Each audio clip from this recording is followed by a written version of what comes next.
Sí, gracias a Alejandra Acosta, economista que se encuentra ya en la línea con quien periodista vamos a económica conversar. es. Sí, periodista económica con quien vamos a conversar Colega respecto nuestra. de este tema. Gracias, Alejandra, por tomarnos la comunicación. Buenos días. Muy buenos días, Pamela y Claudia. ¿Cómo están? Bueno, primero, ¿cuál es tu sensación en análisis económico respecto de lo que fue ayer la presentación del Gabinete Bellido? Fue, creo, una continuidad del mensaje de 28 de julio de Pedro Castillo. El mercado esperaba que durante estos 30 días hasta ayer de gobierno, el presidente y su gabinete pudieran haber entendido frente a el alza del tipo de cambio y los mal desempeño de la economía, el tema de que la inversión privada está yendo muchísimo más lenta de lo ideal para generar empleo, que se iban a dar mensajes que permitieran generar esa confianza de la que constantemente estamos hablando, ¿no? En economía hay percepciones y hay realidad. En la realidad todavía no nos está yendo tan mal, pero la percepción que tienen los agentes económicos de qué podría pasar con la economía lamentablemente no es buena. Y el reto un poco de Guido Bellido ayer era enviar esos mensajes y más bien por lo que se ha optado es por continuar con uno de los temas que más temor y críticas generaron en el mensaje de Pedro Castillo, que era esta apuesta porque el Estado, que con las justas puede cumplir con sus obligaciones como proveer salud, educación, seguridad, quiera también entrar a competir con los privados, yendo en contra de lo que establece nuestra Constitución, que tan solo le permite al Estado tener un rol subsidiario. Esto cómo se ha traducido en las propuestas para que el Banco de la Nación entre a competir de igual a igual con las apuestas privadas, que no va a ir a competir con los grandes bancos, sino va a ir a competir seguramente con las microfinancieras y las cajas, que ya están en una situación bastante complicada, entregando créditos, el Banco de la Nación, y brindando servicios. Y por otro lado, Petroperú, que el Ejecutivo quiere que entre a explorar buscando gas y petróleo, una actividad extremadamente riesgosa en la que se pone en riesgo, valga la redundancia, recursos que en este caso serían del Tesoro Público que podrían utilizarse para otros temas. Has mencionado ahí dos aspectos importantes, ¿no? El tema del Banco de la Nación, que de hecho había sido ya mencionado por el presidente Castillo en su discurso de toma de mando, y también está el tema de Petroperú. Pero hay un tema también que ha añadido el premier Bellido, que es el tema del sistema pensionario, ¿no? Él ha propuesto una suerte de comisión para analizar, para ver la mejor propuesta, en la que se integren todos los actores involucrados, pero esto ya ha pasado, ya han habido comisiones y comisiones investigando la situación para ver cómo se mejora y no se ha llegado a nada. ¿Y por qué no se ha llegado a nada? Porque uno, es un tema extremadamente complicado, y dos, es un tema extremadamente caro. Cualquier cambio, reforma del sistema de pensiones que involucre, como ha hablado ayer el primer ministro Bellido, incrementar la cobertura, es decir, darle más pensión a más personas, va a requerir recursos. Los recursos, ¿de dónde pueden salir? De solamente dos fuentes. O le descuentan más dinero a los trabajadores, que hay muy pocos trabajadores dispuestos a que les descuenten más dinero, o más bien el Tesoro Público, los recursos del Estado, inyectan dinero en un sistema de pensiones. Esta propuesta de comisión multisectorial con el Ejecutivo, el Congreso, ya la había planteado, recordemos, Martín Vizcarra, y al final el Congreso decidió crear una propia comisión que no planteó finalmente una reforma realista y un poco se quedó ahí en el aire su trabajo, ¿no? Es importante que discutamos sobre el sistema de pensiones, es importante que hablemos de cómo incrementar la cobertura, pero no sé, y esa es una de las grandes preguntas respecto a todos los anuncios ayer de Bellido, ¿de dónde va a salir el dinero para financiar una reforma del sistema de pensiones? ¿De dónde va a salir el dinero para este incremento de gasto en los programas sociales que ha anunciado ayer Bellido?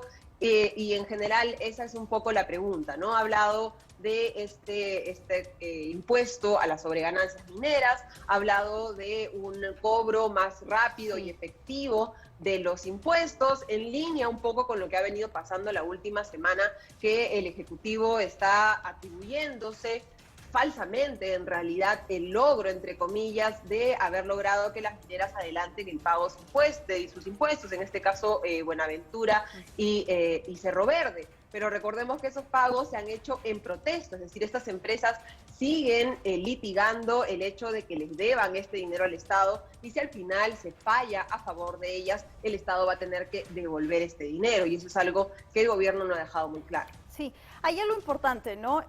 Sobre lo que ha sido la presentación del gabinete, hemos tenido también una maratón de sandeces que han venido de los propios parlamentarios, y esto marca no solo la continuidad de lo que podría ser una mala relación entre Ejecutivo y Legislativo, sino que hay que poner el ojo también en varias de las iniciativas que puedan salir del Congreso, porque todos parecen estar gobernados por la misma actitud, ¿no? La poca capacidad técnica y demás.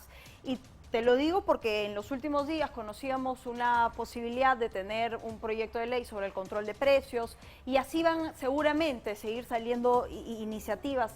Y lo que quisiera recoger es, frente a este escenario en donde todos parecen gobernados con la misma ineptitud para sacar adelante cosas importantes, ¿qué es lo que o cuál debería ser el contrapeso para que finalmente tengamos proyectos que puedan apostar por la consigna económica en este escenario tan complicado, en el escenario pandémico y demás? Esa es la principal preocupación, el hecho de que no existan contrapesos. En el Congreso anterior, cuando se planteaban desde el Congreso estas propuestas, llamémosle directamente populistas, poco técnicas, que suenan bien, pero al final generan un efecto distinto al que se plantea con el control de precios, que digamos suena bien, pero una vez que miras la historia, ni siquiera la teoría, sino la historia y nuestra historia local, nos damos cuenta que el control de precios lo que genera es esta escasez e incluso el incremento de los mismos costos que quiere limitar. Estamos viendo, por ejemplo, en el tema de la suspensión perfecta de labores, era una propuesta congresal, ahora el Ejecutivo la ha tomado y ha dicho que ellos mismos van a derogar este decreto de urgencia. En el caso del Banco de la Nación, el congresista de Podemos Perú, José Luna, ha dicho que ellos ya están presentando un proyecto de ley para permitir que el Banco de la Nación participe en otras actividades de la economía, y es muy preocupante que veamos esta competencia entre el Ejecutivo y el Congreso sin un contrapeso técnico respecto a cómo se deben hacer las cosas de manera correcta, no porque lo diga la teoría, sino porque lo que se busca es generar bienestar en la población, y lamentablemente si no se toman medidas bien diseñadas que partan de un diagnóstico real, lo que vamos a seguir haciendo es no solucionar los problemas, sino agravarlos. Estamos en un contexto en el que tenemos problemas reales y concretos, la pandemia y la necesidad de la reactivación económica y el incremento del empleo para que más familias, todos esos millones de peruanos que cayeron en la pobreza debido al COVID-19, puedan volver a generar ingresos por su cuenta. Eso no se va a lograr si no se impulsa la inversión privada, y lamentablemente ni desde el Congreso ni desde el Ejecutivo se ven mensajes en ese sentido. Ahora, hay algo que también preocupó un poco respecto al discurso del señor Bellido, y no fue tanto lo que dijo, sino lo que no dijo, ¿no? Han habido algunas ausencias, ¿no? Por ejemplo, se preocupa mucho por la situación de Petroperú, pero no ha pensado, por ejemplo, en otras alternativas de recursos energéticos renovables, ¿no? Y el medio ambiente, ¿no? Que finalmente uno entendería que es un reclamo natural de la izquierda, no estuvo.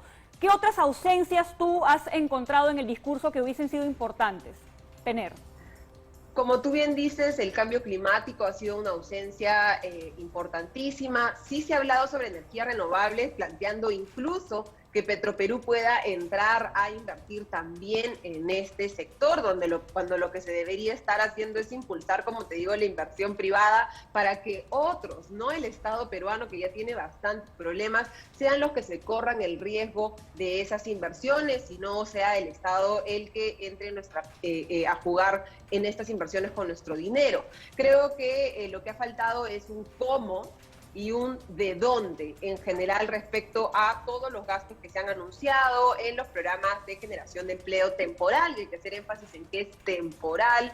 Se ha hablado no se ha explicado tampoco por qué la cantidad de peruanos que va a recibir este bono Yanapay, que hasta hace unos días era 13,5 millones, ahora ha pasado, de acuerdo con Bellido, a 14,400,000 peruanos, cuando más bien lo que muchos expertos han coincidido es que debería buscarse darse una ayuda a una menor cantidad de peruanos, a los más necesitados durante un periodo más largo de tiempo, mientras al mismo tiempo se solucionan esos problemas que te comento que tenemos en este momento. No ha habido una estrategia de promoción de la inversión privada para generación de empleo. Sí.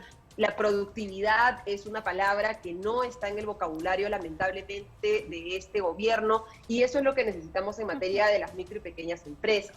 Se ha hablado de acompañarlas en su formalización, pero mientras el Estado no haga la formalización atractiva para las micro y pequeñas empresas, estas no se van a formalizar en un contexto en el que, como nos comentaba esta semana Comex Perú, más de 3 millones de micro y pequeñas empresas han desaparecido en el Perú.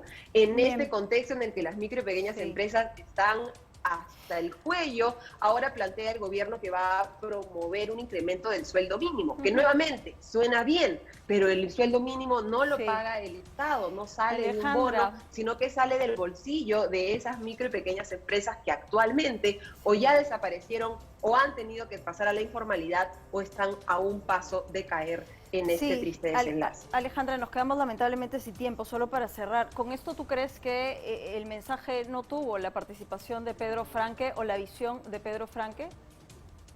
No, creo que sí ha tenido la participación de Pedro Franque y la visión de Pedro Franque. Lamentablemente creo que al mismo tiempo hay muchas voces en el Ejecutivo y no creo o al parecer no es Franque o su voz la que está primando en este momento. Hay que decir también que hoy se ha publicado el marco macroeconómico multianual, estas proyecciones del MEF, esta visión del MEF a los próximos años. Se está estableciendo un límite del déficit fiscal, un regreso a, digamos, el déficit fiscal ideal ya en unos años. Esto creo que es una buena señal al 2026, pero necesitamos más señales y vamos a estar muy atentos a ese proyecto de presupuesto que se va a presentar en los próximos días. El último día para presentarlo es el lunes, que también nos permitirá tener un poco más de información respecto a cuál es esa visión fiscal, cuánto va a gastar el Estado y cómo vamos a hacer para lograr las metas que todos queremos, que es que